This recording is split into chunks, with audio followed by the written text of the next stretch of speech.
গোলাঘাটত সংঘটিত হৈছে এটা ভয়ংকৰ ঘটনা টহলদাৰী বন বিষয়াক আক্ৰমণ কৰা হৈছে শিল ব্যৱসায়ী আক্ৰমণ কৰিলে বন বিষয়াক মুৰফুলনিৰ বন বিষয়া বিপুল বৰগোহাঁইক এটা দলক আক্ৰমণ কৰে জনৈক ৰহমান নামৰ এজন ব্যৱসায়ী আক্ৰমণ কৰাৰ অভিযোগ উত্থাপন হৈছে অবৈধ মাটি খননৰ বিৰুদ্ধে অভিযান চলোৱা হৈছিল আক্ৰমণত বন বিষয়া বিপুল বৰগোহাঁই বনকৰ্মী ৰামজিত দাস আঘাতপ্ৰাপ্ত হৈছে বন বিভাগৰ এটা দলৰ ওপৰত আক্ৰমণ কৰা হৈছে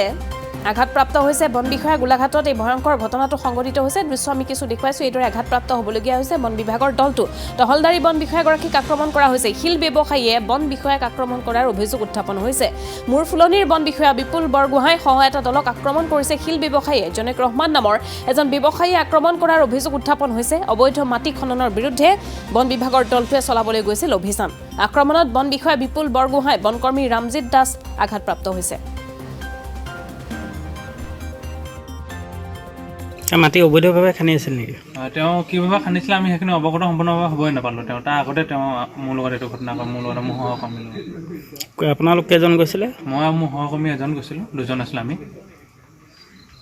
তেওঁকো মাৰপিট কৰিছে তেওঁকো ফিজিকেলি এছাল্ট কৰিছে তেওঁলোক কেইজন আছিলে তেওঁ এজন আছিলে আৰু তেওঁৰ লগত ড্ৰাইভাৰ আছিলে গাড়ী জুন ৰহমান কোন হয় একচুৱেলি জুন ৰহমান এজন ইয়াৰ স্থানীয় তেওঁ শিল বালিৰ লগত তেওঁ অবৈধভাৱে আগৰ পৰাই হেনো জড়িত শিল বালিৰ ব্যৱসায় কৰি ফুৰে হেনো তেওঁ অবৈধভাৱে ইয়াৰ পূৰ্বে আপোনাক বেয়া ব্যৱহাৰ কৰিছে তেওঁ পূৰ্বে বেয়া ব্যৱহাৰ কৰিছে তেওঁ আমি যদি বিভাগৰ ফালে তেওঁৰ ওপৰত সেইবোৰ বাধা আৰোপ কৰি যাওঁ তেতিয়া তেওঁ ভয় ভাবুকি দিয়ে পানে মৰা ভাবুকি দিয়ে